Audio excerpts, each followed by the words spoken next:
So initially, the protagonist's profession was varied in drafts. He was a real estate agent, a boxing promoter. I don't think the boxing promoter angle would work on a PG movie. They proved that with the Great White Hype a few years later. That to be a boxing promoter, you have to be super sleazy and with very limited redeeming qualities. And that's what they needed with this character. They needed a redeeming quality because yes, lawyers can be sleazy, can be liars, can be over the top, but you take them away from the law and you've got to see a good side of them. And they wrote enough of good in Fletcher Reede to make you be able to, cheer him on, to make him a good Yeah. hero. Yeah, he had redeeming qualities for sure. It's just he was so embroiled with his work that he was losing vision of Everything else. his. Yeah, I mean, his marriage fell apart. He was, on the verge of becoming estranged from his child, Yeah. and near the end, it almost came to complete fruition. So yeah, things were deteriorating because he was putting so much stock into work. And that's a good lesson right there too. I mean, work is important. We got to thrive. We got to survive. We got to take care of business, but you still got to make time for family. And there Yeah. were multiple occasions where he could have gone to see his son, And he and he didn't. chose to you know, get his groove on or be in the paper, or he was too career centered. Yeah. He skipped the wrestling match. So yeah, that was his problem. He was a bit of a workaholic, too career Yes. driven. Yeah, Yeah. definitely, definitely. Well, the role of Fletcher Reede was originally envisioned for Tom Hanks or Steve Martin. Now, Wow. like I said, Tom Hanks, I don't know if he could have pulled that off at all. I don't Whereas know about that. if this was made a few years earlier, I think Steve Martin could have pulled it off.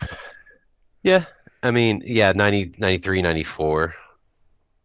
Because he was, I don't know. I guess he would have been an okay age. I guess that role didn't demand him to be like, Yeah, mid 30s, kind of in his prime guy. But yeah, I guess you're right. I think it can work. yeah, and I mean he was coming off like the Father of the Bride stuff and everything like that, so he could pull the exasperation out.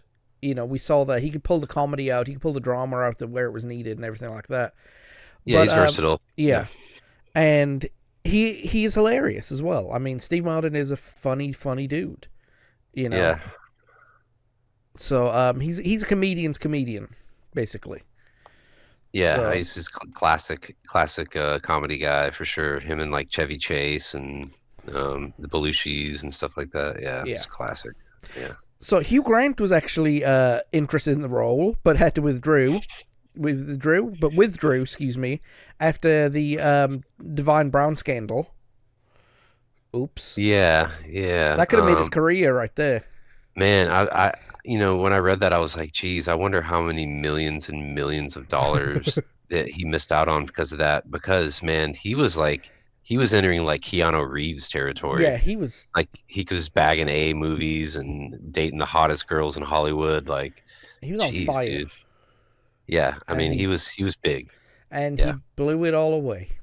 Uh, Mm. Such a sorry, shame, man. Such a shame. sorry, I had to go there. Didn't have to, but what happened? I get it now. Sorry, it's late.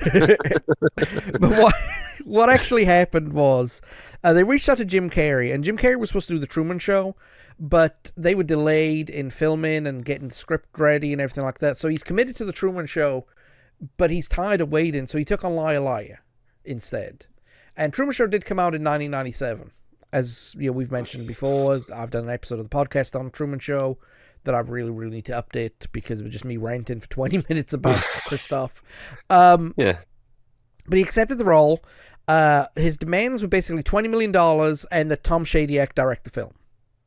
And they said, Wow. okay, $20 million and your director? That's peanuts for us. So, Yeah. but they also offered the role, believe it or not, to Mike Myers. Mike Myers. Mike Myers is a character actor, right? Yeah. Every big thing that he's done has been a character. Wayne Campbell Wayne, type. yeah. He did. He turned this down to do Austin Powers. Austin Powers, big character. Yeah. Shrek, Oh, big he did half character. that movie himself. So yeah, Yeah.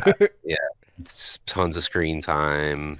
He probably had franchise rights and other things going for their and sequel potential. But the movies he did where he was Mike Myers playing a person, not a over the top character, they weren't as good. No, so I Married an Axe Murderer is the perfect example of Yeah, that I one. love that movie, but it It's a good wasn't. movie. It's good. It's not great though. It's not Wayne's World great. It's not Nah, Shrek great. nah, It's a it's fun little forgettable. movie. It's forgettable. Like only really movie buffs and people that were around when it came out really remember it. Yeah, I I mean, truthfully, I think we did an episode on it. I'm not sure. We might have done an episode. If we didn't do an episode on it, we need to because that's one of my favorite movies. we talked about it in you and I talked about it in one of them. In Wayne's World We episode, I think. Yeah, when we did Wayne's World, that was way back in what season one. That was like Yeah, this. I think that was the first time I ever did a podcast. Actually, it was jeez, my yeah, third. So, yeah, I've learned a lot since then. Definitely.